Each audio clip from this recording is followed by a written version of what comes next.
Plan d'urgence triennal 2015-2017, 5 ans après. Quel bilan? C'est notre thématique de ce matin, surtout notre grande interrogation. Eh bien, en 2015, et dans un délai de 3 ans et pas plus, les ministres ont reçu instruction pour 1. Construire 800 logements sociaux dans les chefs-lieux de région, à l'exception de Douala et de Yaoundé. 2. Construire et équiper des hôpitaux de référence dans les 8 chefs-lieux de région, excepté Yaoundé et Douala.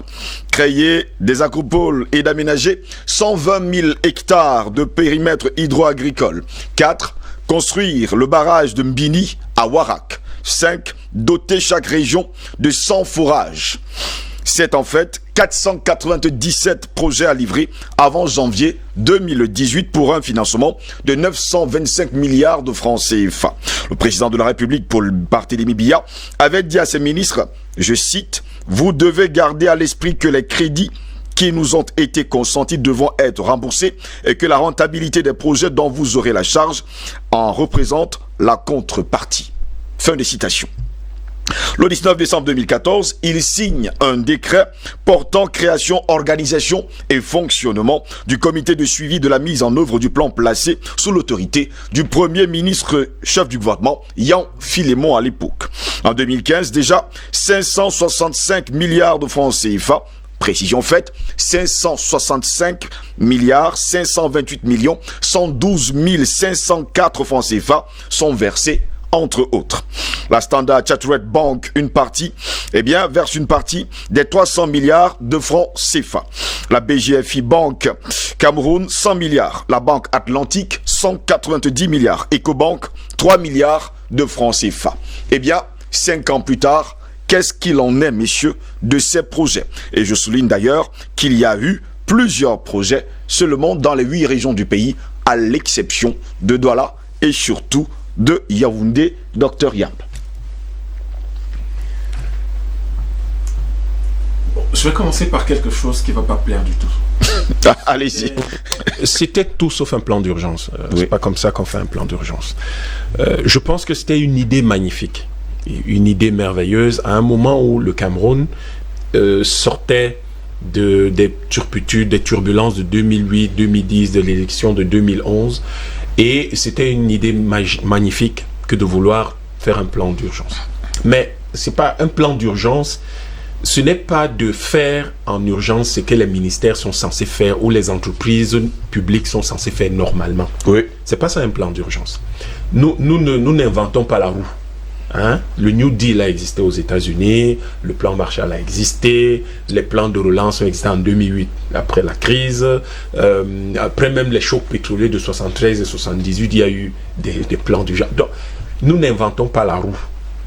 Un plan d'urgence ne consiste pas à faire aux ministères et aux entreprises publiques ce qu'elles sont censées faire. Ce n'est pas ça un plan d'urgence. Un plan d'urgence, ce sont des activités précises, structurées, organisées avec un financement séparé du budget de l'État qui est mis en place pour justement booster la croissance publique. Et ce type de plan porte essentiellement sur... Ce n'est pas ce qui avait été fait? Non, c'est pas tout à fait ce qui a été fait. Ce type de plan porte essentiellement sur des investissements qui sont vraiment des investissements sur des infrastructures ou des investissements sociaux ciblés qui ont un effet d'entraînement. Justement, c'est pour ça qu'on dit booster la croissance, un plan pour la croissance. C'est-à-dire ça doit avoir un effet d'entraînement sur l'économie tout entière. Quand vous prenez par exemple dans le cadre de la crise de 1929 aux États-Unis, on décide de construire le grand barrage Hoover, qui va donc permettre d'industrialiser la côte ouest américaine. Et ce barrage-là, 70 ans après, le béton qu'on avait mis n'était même pas encore totalement solidifié. C'est pour dire qu'on est sur des types d'infrastructures qui sont lourdes et qui ont un effet d'entraînement durable sur l'économie. J'ai vu les éléments de ce plan où on avait des pépites, des pépites du genre, on va mettre en place un bureau de gestion et maturation des projets. Mais vous avez 1000 chargés d'études dans les ministères. Vous avez 1000 conseillers techniques dans ce pays. Ils font quoi? Leur boulot, c'est quoi? C'est leur travail de faire ça. Vous n'allez pas prendre et là, Ce bureau-là coûtait 500 millions. Donc, vous n'avez pas 500 millions pour faire ce genre de choses. J'ai vu des pépites du genre, il faut faire des décrets d'application. On vous dit que ça va coûter 100 millions. Pour faire un décret d'application, mais ce n'est pas le salaire des gens tous les jours, tous les mois, que de faire ce. Ce n'est pas leur travail, ils n'ont pas un salaire pour ça. On doit prendre 50, 100 millions pour faire les décrets d'application. C'est quoi cette affaire-là? C'est pas ça un plan d'urgence. Un plan d'urgence, quand on le fait, nous n'inventons pas la roue. Un plan d'urgence, c'est qu'on dit, ok, voici un certain nombre, on identifie des choses qui vont avoir un effet d'entraînement sur l'économie. Et il n'est pas question de faire des centaines de milliers de projets. Ce n'est pas ça. Sinon, en fait, on reprend le budget d'investissement public du gouvernement. C'est pas ça qu'on est en train. On n'est pas en train de faire un gouvernement bis. On a un gouvernement qui existe, qui doit conduire un certain nombre de projets. Vous n'allez pas dire, par exemple, on va construire une route pour refaire une route quelque part qui était prévue dans le budget de l'État et vous mettez ça dans le plan d'urgence. Ce n'est pas ça. Vous voulez faire un décret d'application. Donc la loi existait déjà, vous voulez juste des décrets d'application, vous en faites mettez ça dans le plan d'urgence. Non. Le comité même qui a été créé, c'était pas la bonne chose à faire. Quand on fait un plan d'urgence, on crée ce qu'on appelle un bureau de projet. Vous créez un PMO, Project Management Office, qui ne va faire que ça. Qui ne peut pas être en train de rendre compte au gouvernement. Non, puisque le gouvernement a un travail à faire. Qui rend compte au président de la République. Qui est directement lié au président de la République. Parce que ça n'a rien à voir avec le travail normal du gouvernement. Parce que d'ailleurs, si vous prenez 90% de tous les projets qu'il y avait dans ce plan d'urgence, si l'autre gouvernement était efficace, performant, on n'aurait pas eu besoin de les mettre dans ce plan d'urgence parce que ça aurait dû être achevé depuis. Quand vous construisez 800 logements dans une ville comme Bafoussam, ça a quel effet d'entraînement sur l'économie de la région? C'est très petit. Puisque quand vous prenez le nombre de logements que les populations elles-mêmes construisent dans la ville de Bafoussam chaque année, ça dépasse 800.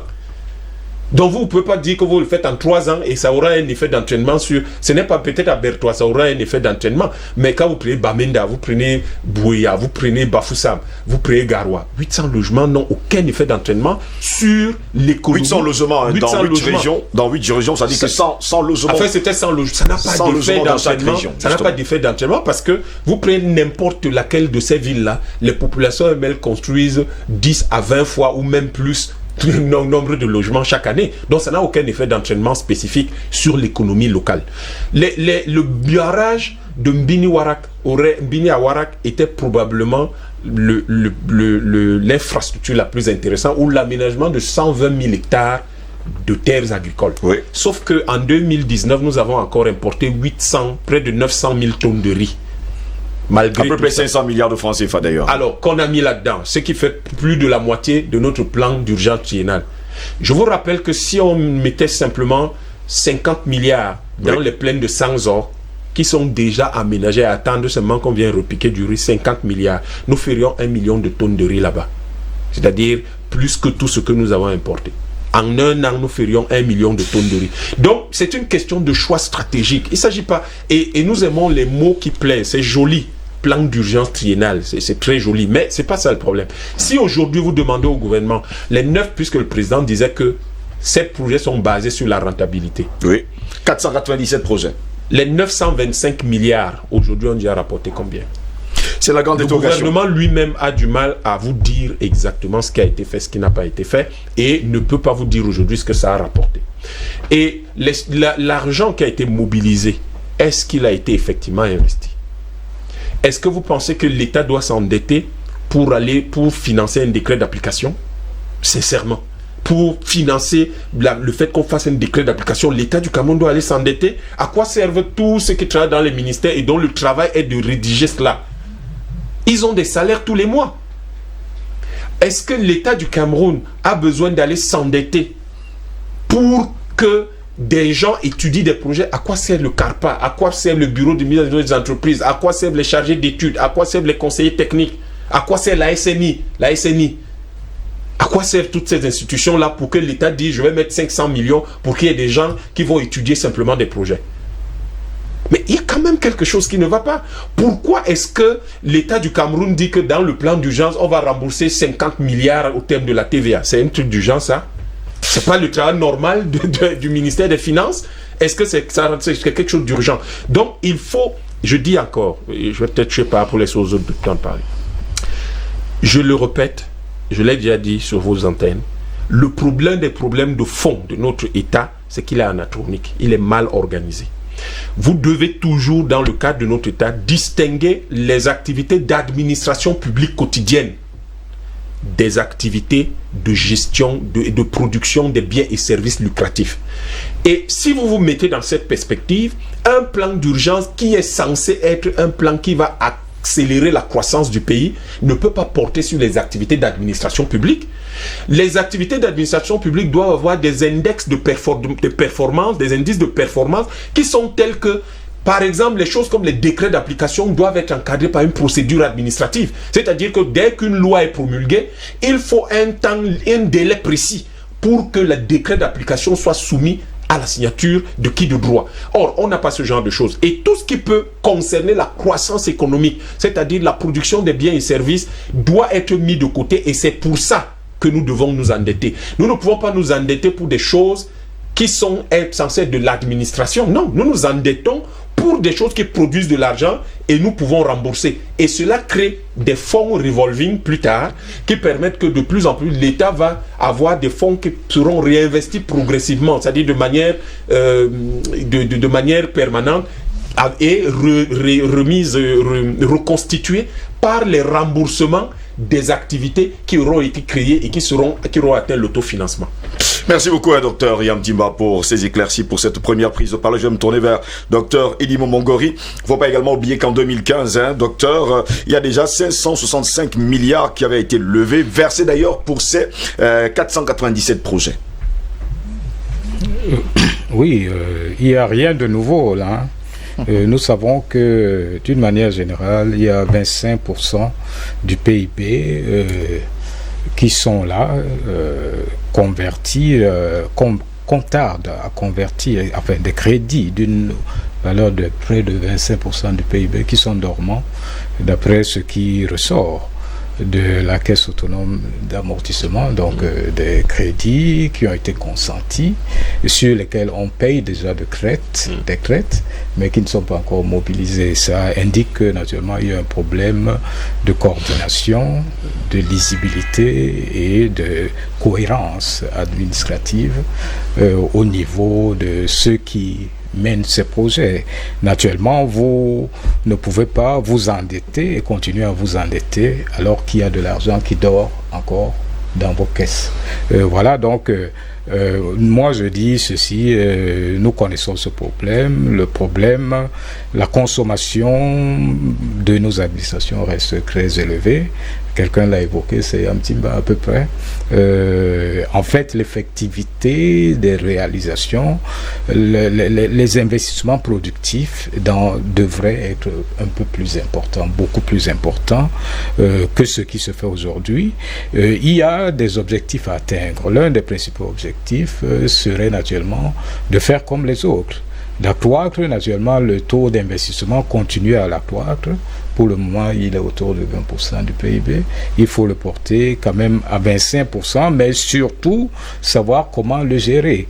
Comment le gérer. Accroître également la consommation du budget d'investissement public, c'est extrêmement important. Oui. Malheureusement, ce n'est toujours pas atteint jusqu'ici. Le plan d'urgence, comme on l'appelle, en lui-même, à mon avis, n'est pas si mauvais.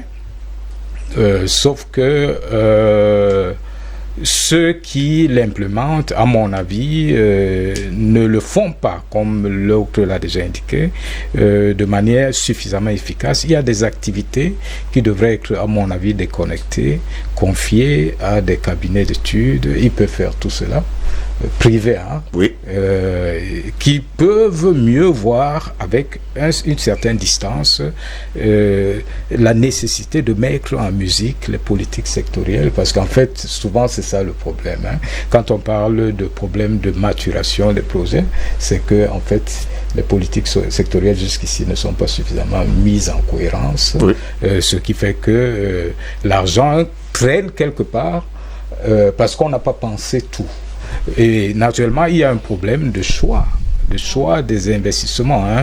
Au niveau du Cameroun, d'une manière générale, on constate que on met de l'argent souvent dans des projets qui vont rapporter seulement dans peut-être 20 ans. Je prends l'exemple bête du port en eau profonde de Kribi, qui va quand même coûter 10 milliards de dollars, qui ne sera à son aboutissement qu'autour de 2040, alors qu'à l'inverse, le port le port en eau profonde de Limbe vous coûterait 1 milliard, au maximum 2 milliards de dollars. Il nous semble plus porteur parce que d'une part, il a l'intime proximité du Nigeria qui souffre chroniquement d'engorgement portuaire. Les ports de Lagos Apapa, de Port Harcourt et de Calabar sont constamment engorgés. Aujourd'hui, le Nigeria est en train de construire 3 ports à Lekki, à Badagry, à Ibadan. Et jusque-là, le problème se posera toujours. Ce n'est que cette année qu'on a pris l'initiative, en tout cas, de construire le port en eau profonde du côté de Limbe. Oui, je pense qu'on l'aurait construit et puis on aurait gagné rapidement de l'argent. Alors que de l'autre côté, il faut attendre que déjà les prix du fer montent, qu'on construise 500 km de voies ferrées et de voies routières. Il faut beaucoup de choses. Je pense que le choix des investissements est extrêmement important. Je dirais j'appellerais le choix, mais surtout la hiérarchisation des projets. Je crois qu'il y a quand même un problème là-dedans. On constate qu'il y a beaucoup de barrages, par exemple, qu'on construit au Cameroun, alors qu'on aurait pu construire peut-être un barrage. Les coûts initiaux pour la construction d'un barrage sont toujours presque les mêmes. Que le barrage te produise 35 MW, comme c'est le cas de comment on l'appelle au sud, Mekim, ou qu'il te produise 200 MW, comme c'est le cas à Memvele. Les coûts initiaux sont sensiblement les mêmes. Donc autant faire des choix, d'opter pour Menchum, d'opter pour Sondon, mieux l'autre comme Grand EOM qui va quand même à 1800 MW, mettre toute la force là-dedans. Et aussitôt on oublie et on peut vendre rapidement cette énergie et gagner de l'argent. Je pense qu'il y a vraiment ce problème de choix des investissements. Et surtout de la hiérarchisation de ces projets, justement. Je crois que c'est extrêmement important. Pour le moment, ce n'est pas trop le cas, alors qu'il y a des pressions terribles de l'autre côté. Les pressions sont du type, naturellement, nous connaissons ce qui se passe au nord-ouest, au sud-ouest. On prend ça un peu parfois, à mon avis, un peu à la légère, mais c'est une histoire qui condamne toute une économie. Parce qu'en fait, quand vous regardez le sud-ouest à lui seul, il représente à peu près 70% de la production de café arabica. Et l'essentiel, 45% du cacao sort de cette région. Naturellement, quand il y a guerre, nous arrivons à une situation où il y a un manque de devises qui s'accroît du fait qu'on dépense de l'argent. Et en fait, à mesure qu'on s'endette, on est aujourd'hui autour de 40% du PIB en termes d'endettement. Et on constate que l'essentiel de cette dette extérieure est libellée en devises. Ça veut dire qu'il faut la rembourser.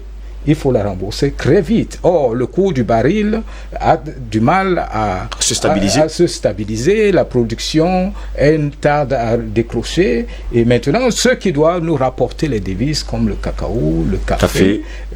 Naturellement, sont aujourd'hui aux arrêts. Donc, il va se poser rapidement le problème de taux de couverture des importations. Parce que la réserve en devises est en train de baisser. Aujourd'hui, on sait que le taux de couverture n'est pas si haut, c'est de 3 mois à peu près. Donc, moi, je dis, il y a des urgences à faire. Docteur Yam Timba parlait de Sancho, ce bassin de production formidable, tout naturel, qui est saisonnièrement inondable, qui est prédisposé à accueillir la production risicole. Je pense que ça, c'est des objectifs objectifs qui pourraient... On prend quand même 500 milliards de francs CFA, on investit dans l'importation du riz alors qu'on peut produire avec 1 milliard. On l'a déjà fait dans le passé, ça a juste raté autour des années 80, lorsqu'il y a eu des industrialisations du Cameroun. Je crois qu'on pourrait encore entrer dans cette trajectoire et permettre à l'économie de souffler un tout petit peu et de voir plus clair. Voilà. Albert Anatola, ici, vous êtes directeur de publication. Je poserai la question suivante. Entre 2015 et 2017, on parle bien sûr de ce plan d'urgence triennal. Est-ce que tout a été réalisé? Je voudrais pas revenir de manière fondamentale par rapport à ce qui a été dit.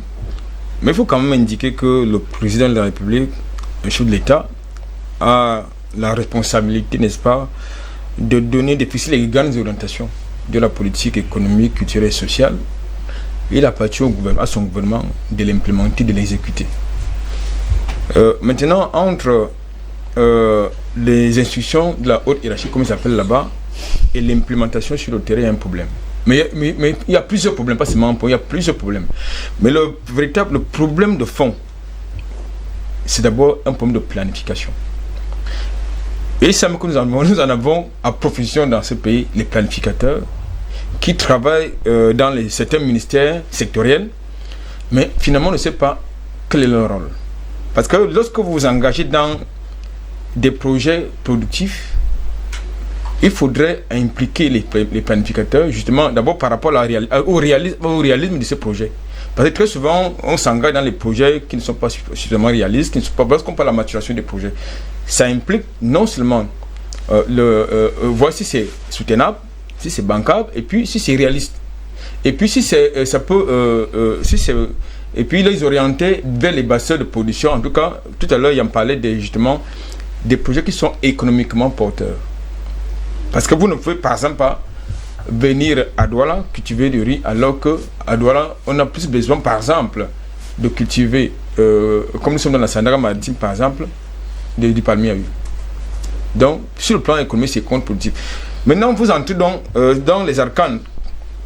Vous entrez dans les arcanes administratifs, ça veut dire quoi? Ça veut dire que vous avez d'abord les instruments juridiques qu'il faut mettre en place. Quand le président de la République a décidé de donner des orientations, il faut fixer le cadre juridique. Tout à l'heure, on parlait des décrets d'application qui coûtent des milliards, machin. Il faut donc d'abord les instruments juridiques. Il faut, après les instruments juridiques, il faut un cadre de consultation des organismes sectoriels.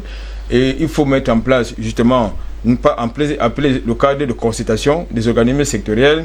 Il faut identifier, éventuellement valider les projets, chercher les fonds quand ils ne sont pas disponibles, et quand bien ils sont disponibles, il faut voir justement, docteur, on disait que c'est le travail des fonctionnaires quand même, c'est leur boulot de le faire. Justement, puisqu'ils sont payés à la fin du mois. Mais là aussi, il y a un problème. On ne devrait pas confier des projets, j'ai dit des projets productifs aux fonctionnaires. Ça, il faut détacher les fonctionnaires des projets productifs. Nous avons des cuvées, des technocrates, j'allais dire des ingénieurs, qui dorment, qui chôment du côté polytechnique, qui sont des grandes écoles, qui peuvent faire ces travaux-là, qui sont à la recherche de l'emploi, qui ne sont pas utilisés. On ne doit pas impliquer les fonctionnaires. Nous savons que les fonctionnaires ont un problème avec l'argent public dans ce pays. Et très souvent, nous allons, peut-être au cours de ce débat, je vais évoquer par exemple le cas du plan triennal spécial jeune. Vous allez découvrir des choses. Donc, quand vous impliquez des fonctionnaires dans la gestion des projets productifs, ça ne peut pas marcher. Ça ne peut pas marcher parce qu'ils ne vont jamais chercher ils vont jamais appuyer sur les leviers de performance ou des résultats. Jamais. Donc, je pense que ça, c'est... j'étais en train de dire que maintenant, quand vous avez donc identifié, justement, vous avez dans le cas de consultation des organismes sectoriels, vous avez les fonds quand c'est élevé, quand c'est bloqué, c'est bon, quand c'est pas débloqué, ça pose un autre problème. Maintenant, il va donc falloir aller dans la validation des projets. Et comme notre administration est très expéditive, très expéditive en matière de traitement de dossier, bon, ça peut vous prendre entre la date des orientations et l'implémentation, ça va peut-être vous prendre 2 ans. Oui. Conséquence, ça répond à votre question, ça dit que entre 2015 et 2020, je puis vous dire que le bilan est catastrophique. Le bilan est catastrophique, pas parce qu'il n'y a pas eu suffisamment de mobilisation des fonds, mais pour ce qui concerne la réalisation effective de ces projets. Combien de logements sociaux peut-on identifier dans les régions qui étaient ciblées par ce projet? Pas beaucoup. Combien d'entreprises ou, je veux dire, d'unités agricoles ont-elles été créées? Pas beaucoup. Mais vous allez constater qu'il y a eu une surconsommation de ces crédits qui doivent être remboursés. Tout à fait. Et ça, c'est pourquoi ça va passer dans les réunions de concertation, dans les missions d'inspection, dans tout. Vous allez constater qu'on a déjà consommé le milliard rien que dans ce genre d'histoire, où les gens se retrouvent avec des pédiums colossaux. Donc je pense que, de mon point de vue, ce sont des projets qui doivent être confiés, justement, que quelqu'un l'a souligné tout à l'heure, à la technocrate, à des cabinets indépendants, sur la coordination du chef de l'État. Non pas seulement du chef de l'État, n'est-ce pas, peut-être d'un cabinet qui est localisé, qui peut être logé soit à la présidence, soit dans le service du Premier ministre, c'est-à-dire qui n'assure que la coordination administrative. Parce que si ça vient quand vous ne pouvez pas demander aux administratifs de parler de choses techniques.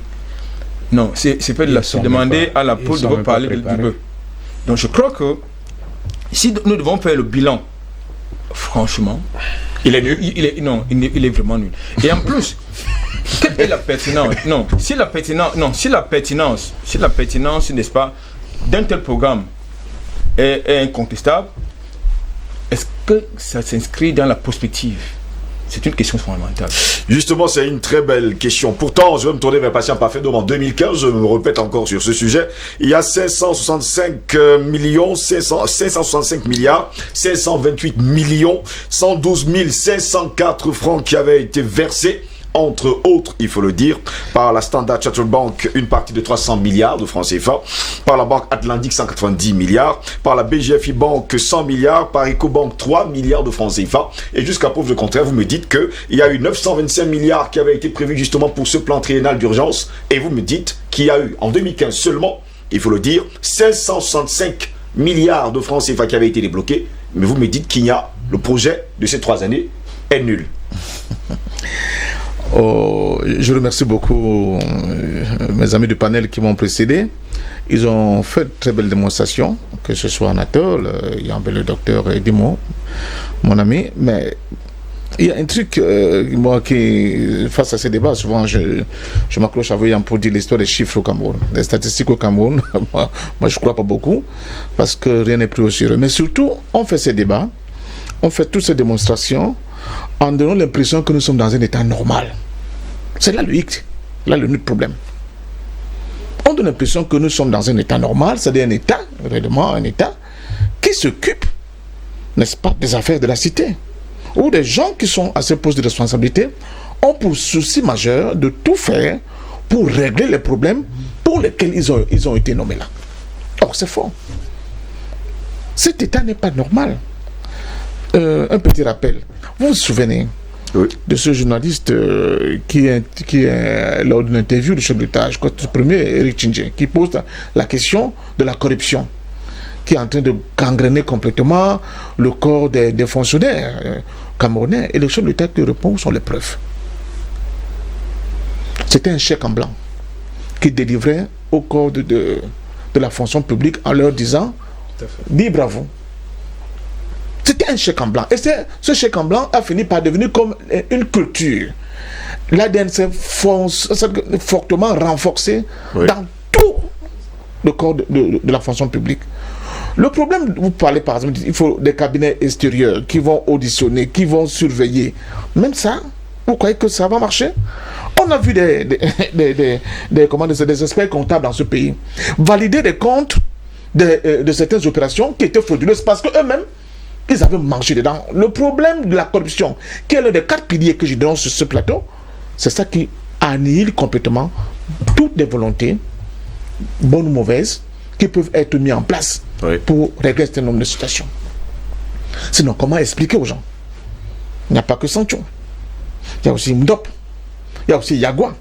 Il Il y a même dans la zone de l'extrême nord, j'ai visité moi-même, de côté de Marois, d'autres espaces où la question de l'économie rizicole peut prospérer largement et règle en grande partie cette problématique de cette importation massive du riz avec des gens qu'on nous présente comme des hommes d'affaires en réalité qui ne sont que des bains.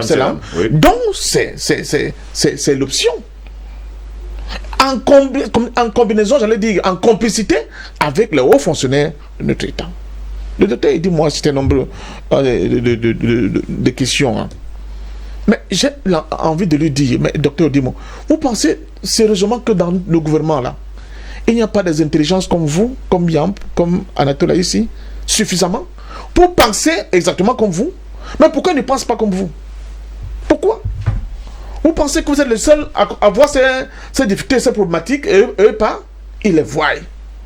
Mais l'orientation, c'est-à-dire que la culture administrative du Cameroun est faite de telle manière que personne n'a la volonté dans le sens, justement, de l'amélioration des performances économiques de notre pays. Parce que s'il y a ce cadrage du point de vue de l'obligation de la performance d'ordre économique, nous allons voir l'effondrement de toute une culture, mais surtout de tous les comment je peux appeler ça, les avantages illégaux que nous constatons de la part du corps, des membres de ce corps-là. Or, ils ont besoin d'entretenir, n'est-ce pas, ces avantages-là, pour continuer à pérenniser cette fonction publique qui est devenue en réalité, le principal facteur d'incapacité de notre pays à pouvoir décoller, économiquement parlant. La question du port de Limbe avait été débattue. Les experts ont démontré, c'est-à-dire que l'utilité, j'allais dire, le bien fondé de lancer d'abord un port en eau profonde de Kribi à Limbe avant d'enclencher Kribi plus tard, avec les éléments que Edimo venait de donner la main. Posez-vous la question. Pourquoi finalement on a balayé tout ça d'un revers de main, on est quand même allé faire quelque chose à Kribi? Sachant qu'en face, on a la Guinée équatoriale qui a aussi 2 ports en eau profonde. Sachant que de notre côté là, nous avons le port en eau profonde de Pointe-Noire. Quelle est l'activité économique qui est dégagée dans cette sous-région qui peut se permettre le luxe d'avoir autant de ports en eau profonde? C'est quoi? Qu'est-ce qui est produit? On comptait sur le fer de Mbalama. Alors, Yamba avait démontré ici, avec l'offre énergétique que nous avons, que ce projet était mort-né. C'était un éléphant blanc qu'on vendait aux gens. Oui. N'est-ce pas? Donc, je dis que c'est une question de volonté politique. C'est une question de culture politique. C'est une question et là j'indexe le chef de l'État, de sa capacité à pouvoir vraiment diriger le bateau en orientant, en donnant le cap. Parce que chaque année, vous avez vu, les gens qui ont géré tout ça là, qui a été sanctionné? Personne. Personne n'est sanctionné. Et demain, on va nous ressortir un autre projet avec des plans, etc., etc. Les mêmes qui ont échoué hier seront reconduits aux affaires. Les mêmes causes produisant les mêmes effets, ça va être rebelote. La même sanction.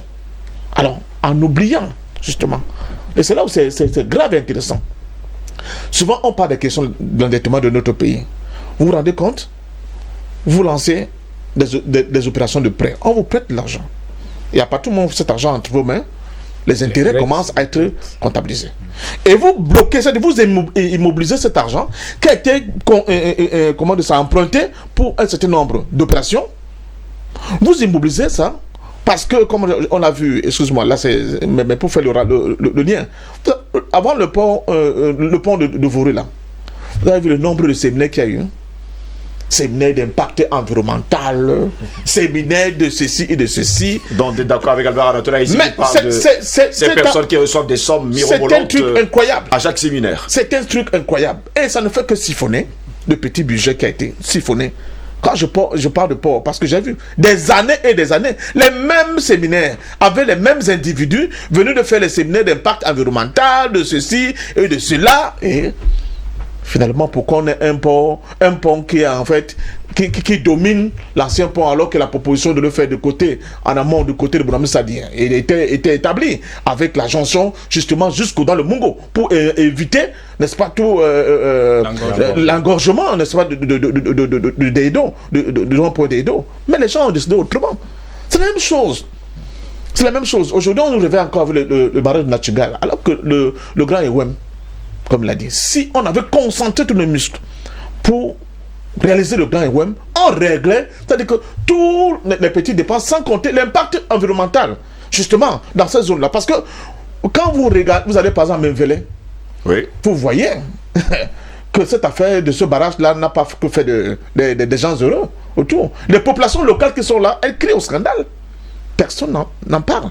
Personne ne s'occupe d'eux.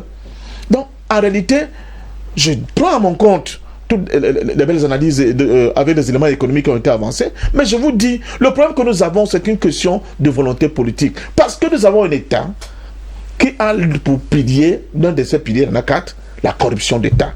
Et cette corruption d'État gangrène complètement tout le corps de l'État camerounais au point où il finit par de ne plus donner la possibilité aux excellentes idées qui peuvent émerger dans la tête de X, Y, selon ce l'État qui peut les valider, de prendre corps. À partir de ce moment-là, nous sommes dans une quadrature de cercle. On va continuer de tourner en rond comme un petit poisson rouge dans un bocal. Pourquoi ? Parce qu'on ne va pas en réalité d'abord assainir l'État camerounais. On ne va pas d'abord prendre des mesures de nature à rendre cet État camerounais compétitif du point de vue économique. Parce qu'il n'est pas. Et ce n'est pas en essayant d'avoir pour exemple quelque chose comme, on va dire, les privés vont contre ceci, que ça va régler quoi que ce soit. Vous vous souvenez de la CEDE de coton? Oui. Vous vous souvenez quand même que dans l'histoire de la CEDE de coton, il y a beaucoup d'experts comptables en réalité d'ailleurs de rachat, qui devaient se retrouver aujourd'hui en prison. Et quand on échoue comme ça, on échoue partout, qu'est-ce qu'on fait? On dit, ah, la Camelco, il faut la privatiser. Mais on oublie de nous dire que les choix managériaux portés au niveau de la Camelco, avec le consentement des grands commis de l'État, étaient, c'est-à-dire que c'était un scandale. C'était un scandale l'histoire de la Camelco. Où au point où on a l'impression que, en réalité, chacun, quand il arrivait aux affaires au niveau du secrétaire général de la présidence, il formait son petit clan, il nommait son nouveau directeur avec un nouveau PCA, et on mettait l'argent de la Camelco, et puis l'argent prenait d'autres voies pour se retrouver dans les comptes des paradis fiscaux. Le jour où un audit réellement indépendant fait de véritables Camerounais patriotes, par exemple, va s'intéresser seulement au cas de la Camelco, mais vous allez, ça va de la boîte à Pandore. Ça va éclabousser tout le monde, pratiquement jusqu'au sommet de l'État. Mais pourquoi les gens peuvent être aussi méchants? Pourquoi les gens peuvent être aussi, j'allais dire, vraiment, c'est de véritables terroristes économiques, ces gens-là. Et l'endettement est là. Ce n'est pas Yam qui peut-être va payer, mais l'enfant de Yam et le petit enfant de Yam qui va continuer à payer. Pas même la dette, hein, seulement c'est, comment on appelle ça? Le service de la dette. Parce que la dette elle-même, elle va continuer de gonfler. Donc, au-delà de ces avis économiques qui ont été vraiment démontrés ici, il y a la question de la volonté politique, mais aussi la question de la nature de l'État que nous avons. Ce n'est pas un État qui est au service du peuple. Ce n'est pas un État qui a pour souci majeur la compétitivité de ses institutions. Non, c'est un État qui, sur la base du fait que, bon, c'est un gâteau, chacun prend sa part, où les gens, quand ils sont assis derrière le bureau, ils réfléchissent pour savoir, dis donc, le plan triennal là, que j'ai l'État a mis là en place là, j'ai vu qu'il y a 100 millions qui concernent notre ministère. Comment je dois faire pour que là-dedans là, je mange ma part? Finalement, on va créer des choses incroyables et finalement, rien ne sera réalisé. Donc c'est ça le problème. Désolé.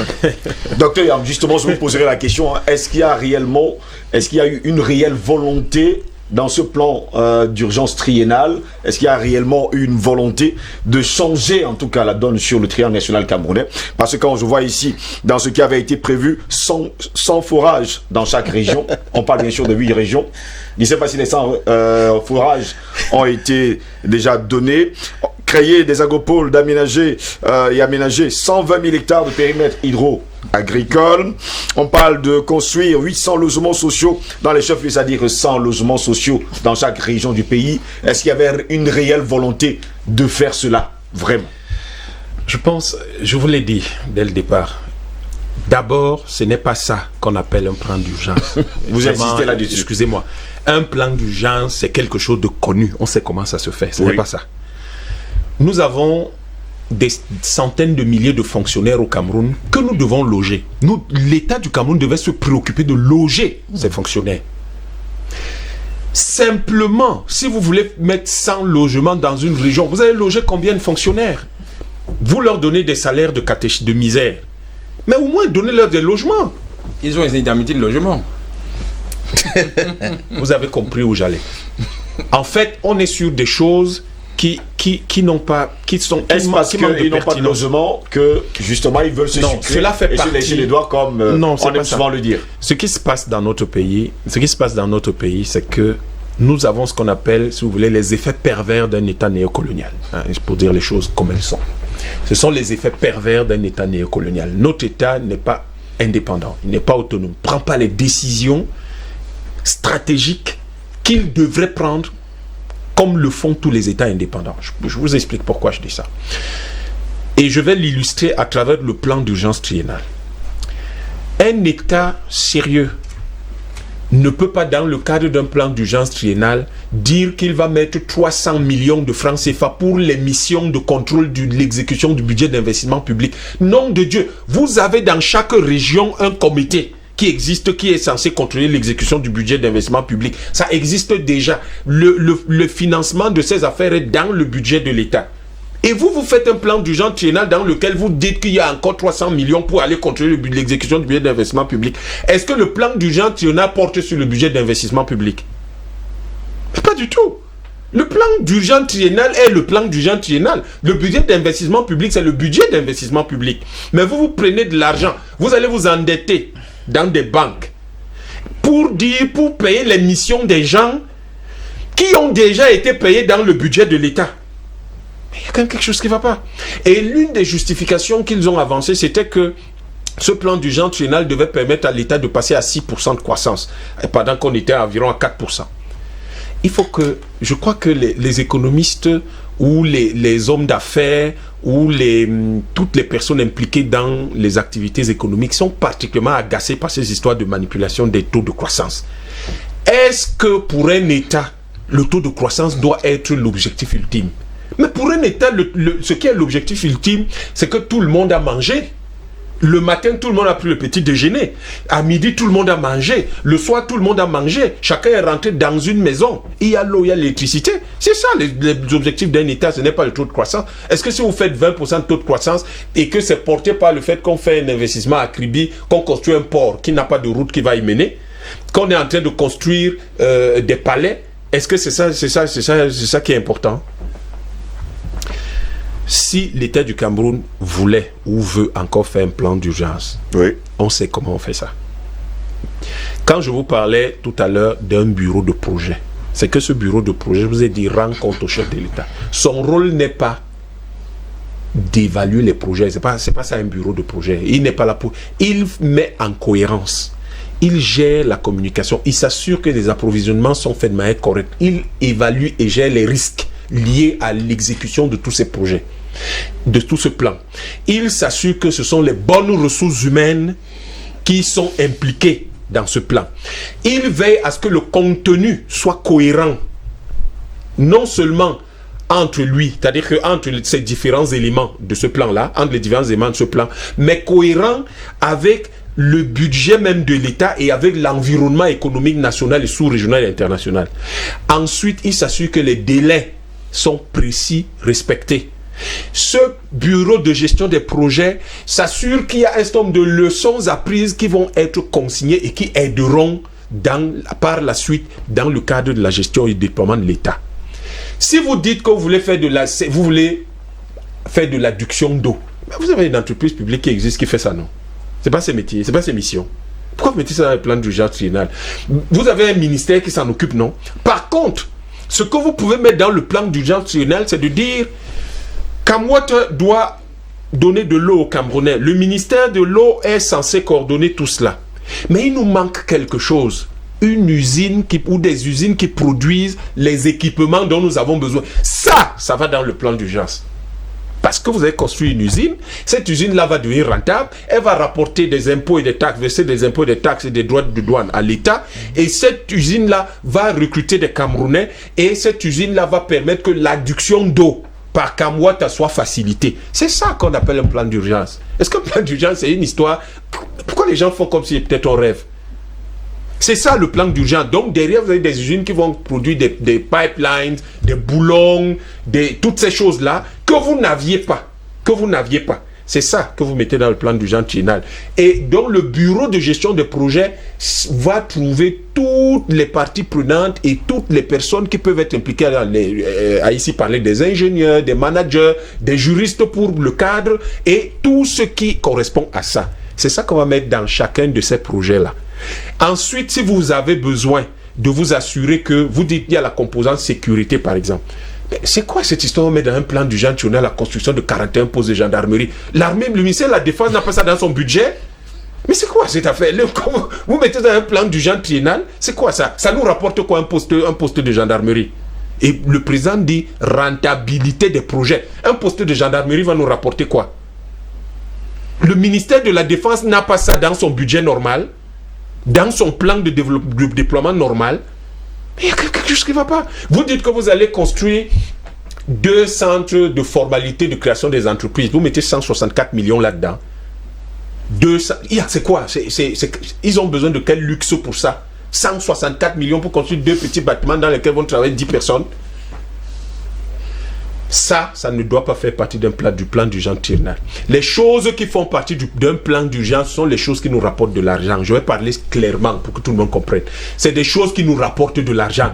C'est-à-dire que si vous décidez de créer une télévision là-dedans, elle nous rapporte de l'argent. Ce n'est pas une télévision qui va aller couvrir les meetings des gens dans les villages et qui nous rapporte rien.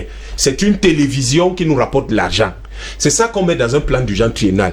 Parce que ça a un effet d'entraînement. Si l'autre jour, je vous parlais de l'usine pour, par exemple, l'adduction d'eau. Vous voyez que ça a un effet d'entraînement entre les universités, les étudiants qui pourront être formés, entre les sous-traitants, entre les clients, entre le fait que on pourra, il y a même au niveau de la sous-région, les gens qui vont pouvoir, des clients que vous allez avoir, c'est ça qu'on met dans un plan d'urgence triennal. Et donc, en réalité, le fond du problème, là-dedans, c'est quoi? C'est que il dit, Ndom revient sur l'État. C'est dommage parce que on tournera, on reviendra là-dedans et on indexera toujours le président de la République parce que c'est lui le responsable élu par le peuple. Les autres ministres, les fonctionnaires, on ne les a pas élus. Et le seul type qu'on a élu, à qui on demande des comptes, c'est au président de la République. Et qu'il le veuille ou pas, on va lui demander des comptes. Et il a le devoir de rendre compte parce que quand il prend 925 milliards, là, il y en a 565 qui ont été mobilisés. Quand il prend 565 milliards dans les banques, et que moi, je dois travailler pour les rembourser, et que mes enfants doivent travailler pour les rembourser, il est en train de s'en prendre à ma vie, et il est en train de se demander, tous ceux qui l'ont élu, est-ce qu'il est en train de leur rendre service? Donc, en fait, le plan d'urgence triennal aujourd'hui, le constat est fait, puisque le gouvernement lui-même n'a jamais donné un rapport.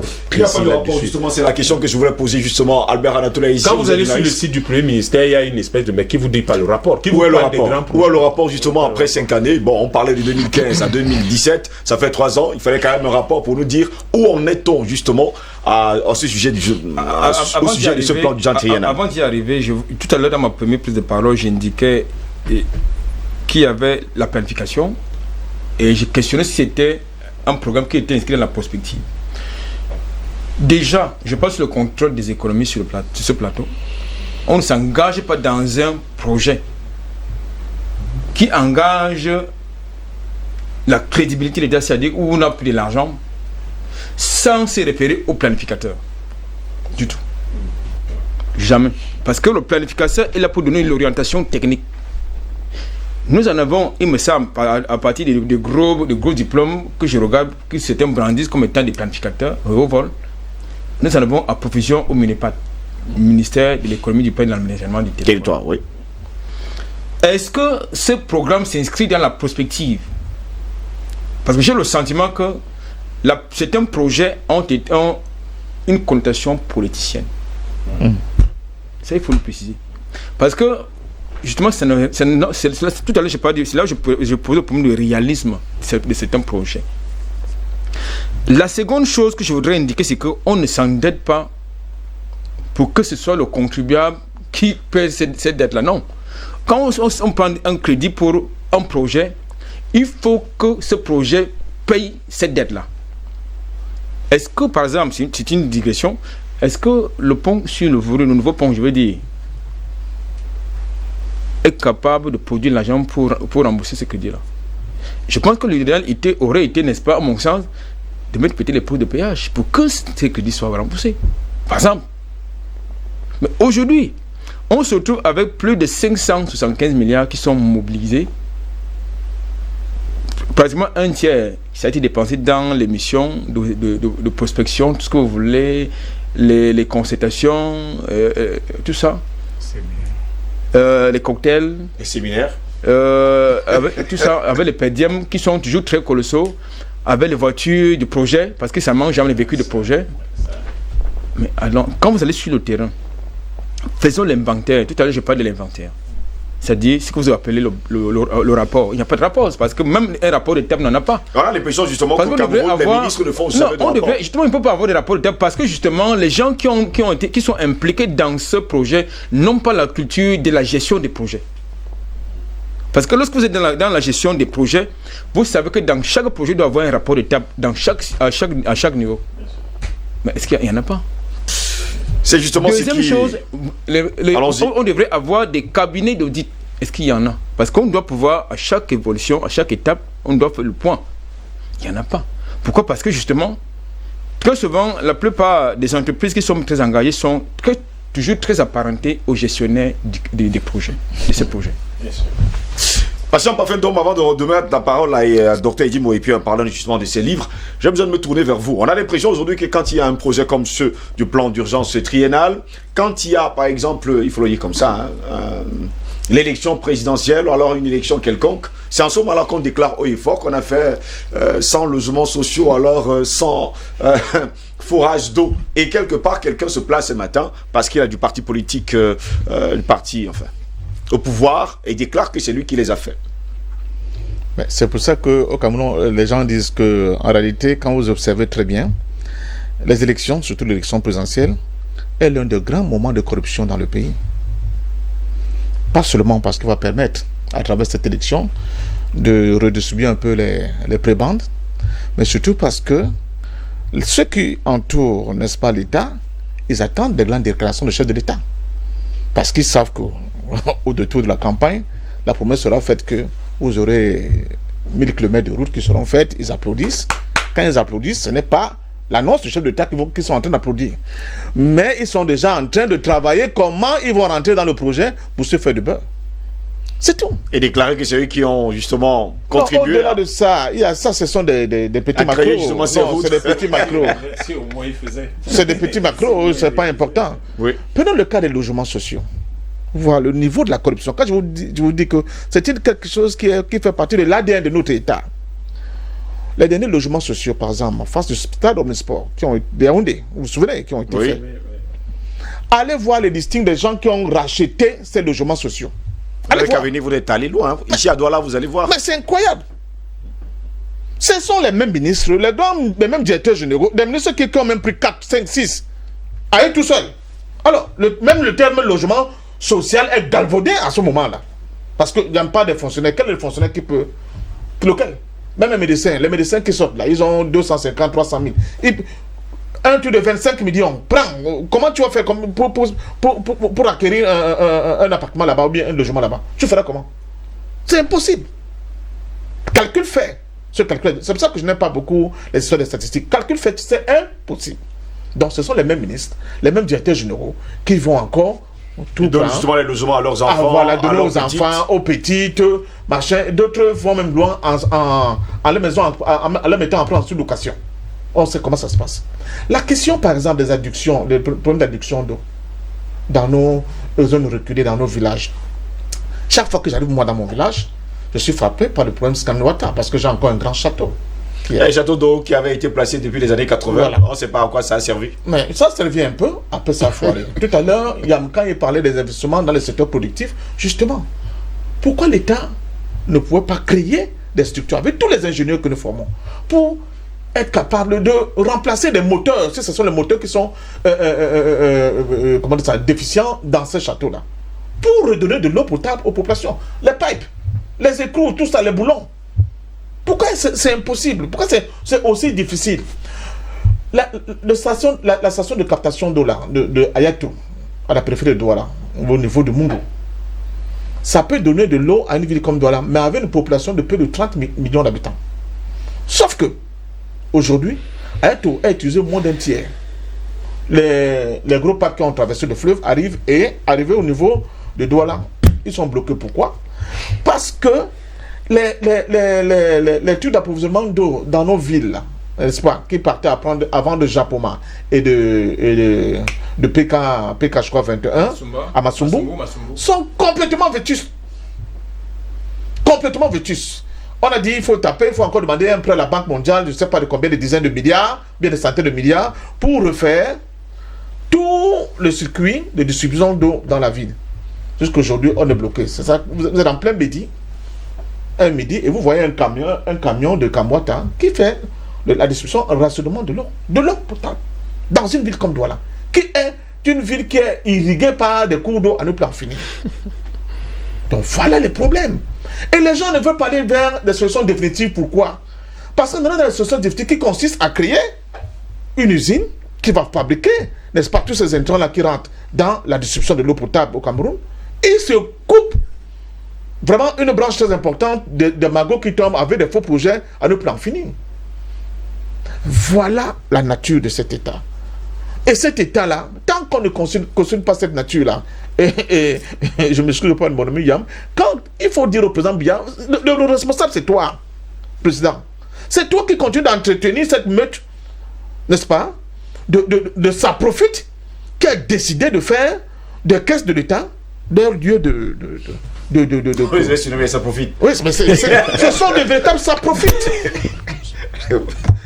Accroché à notre corps, au corps de grand corps qui constitue l'État du Cameroun et qui se sucre à ne plus en finir.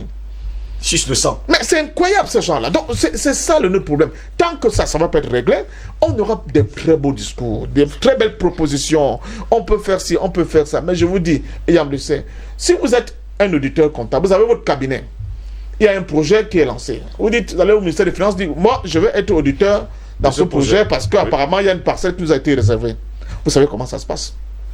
Si vous ne parlez pas bien, vous n'aurez jamais le marché. C'est quoi parler bien d'ailleurs? Ah, c'est Camerounais. Les Camerounais, on se comprend très bien. On se comprend très bien. Si vous ne parlez pas bien, vous n'aurez jamais ce projet. Conséquence, on finit vous-même par vous emballer, par vous ficeler. Même si vous étiez à peu près neutre, vous allez mourir de faim. Comme il y a meurt de faim. Sinon, il faut bien parler pour être dans les bonnes grâces de monsieur le ministre qui va enfin vous concéder une petite parcelle, n'est-ce pas, de ce grand domaine qu'est l'Audi. Mais à partir de ce moment-là, vous n'avez pas votre liberté.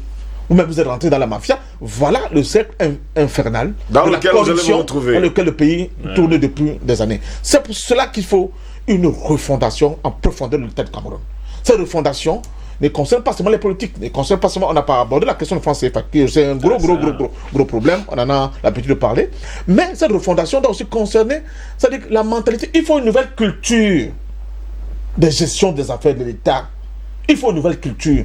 Tant qu'on ne met pas en place cette culture-là où les gens ont peur de la chose, du bien public, ils ont peur, n'est-ce pas, des cagnottes publiques, je peux vous dire que on va continuer. La même danse va continuer. On va dire que il semble que le ministre des Travaux publics est dans des problèmes. Hein. Le second arrive, même rebelote.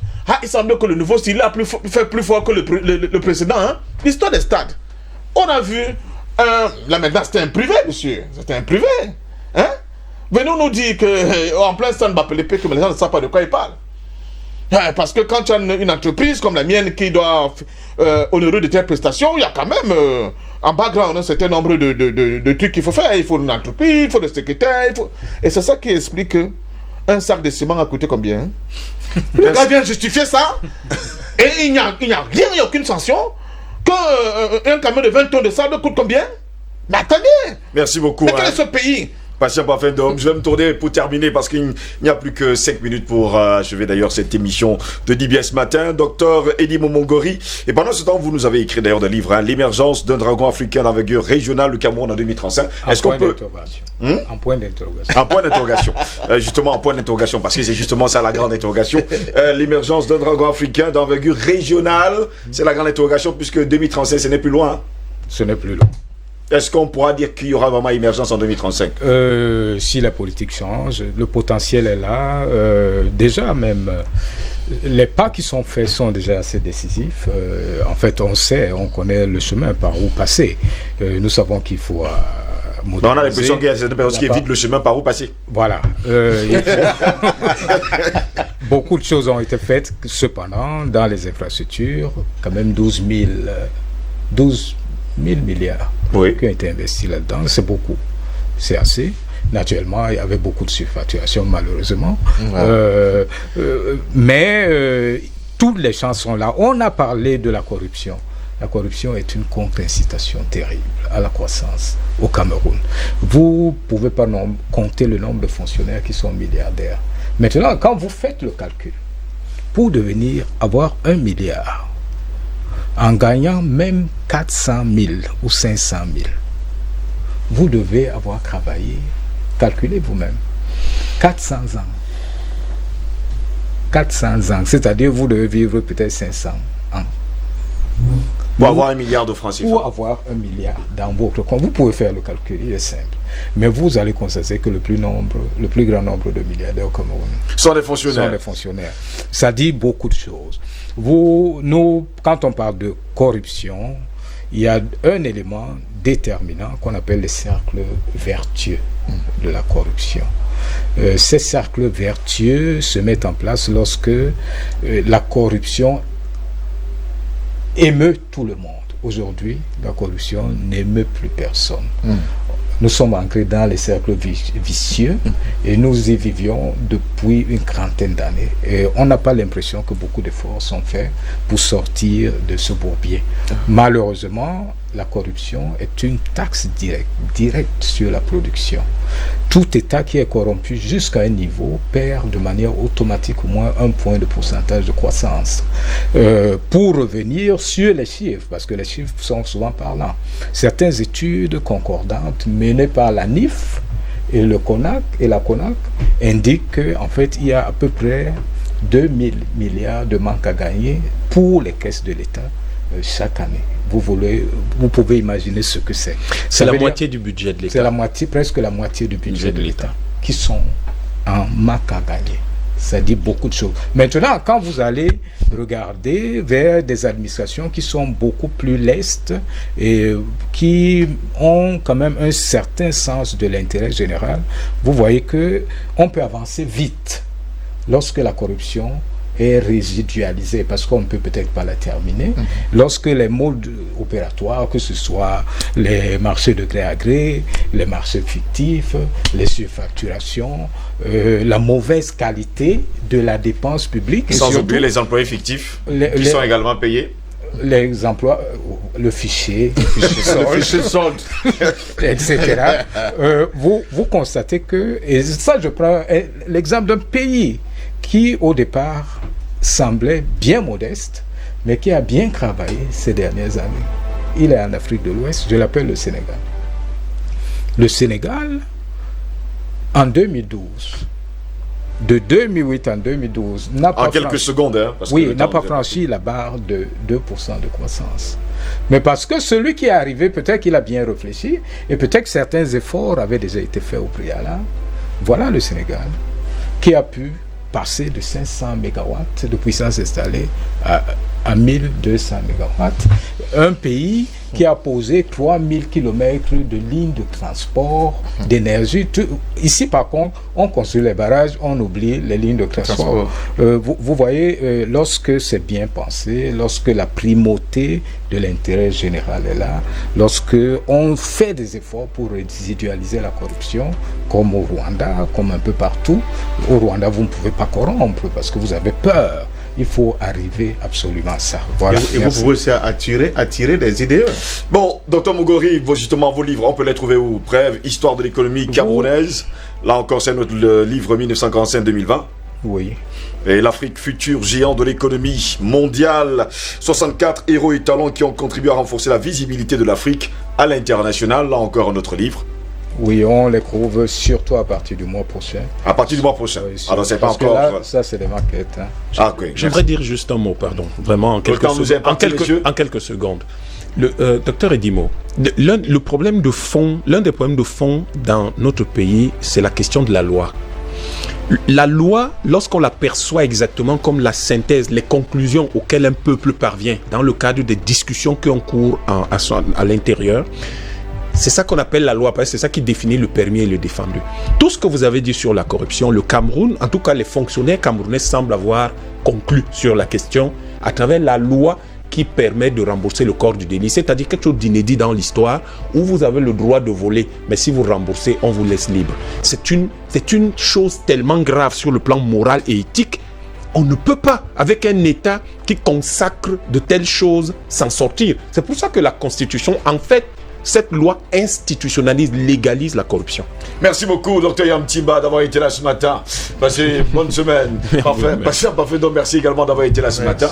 Albert Anatolaïzi, merci également à vous. Docteur Eddy Momongori, merci également d'avoir été là ce matin. Madame, messieurs, c'est ici que s'achève cette autre édition de DBS Matin. N'oubliez surtout pas, faire expressément une faute pour après demander pardon, c'est comme tuer. Et surtout chercher à ressusciter. Au plaisir de vous retrouver demain pour une nouvelle édition de DBS Matin. Restez sur notre chaîne, l'information y est en continu. Bonne journée à toutes et à tous et surtout, bonne semaine. Au revoir.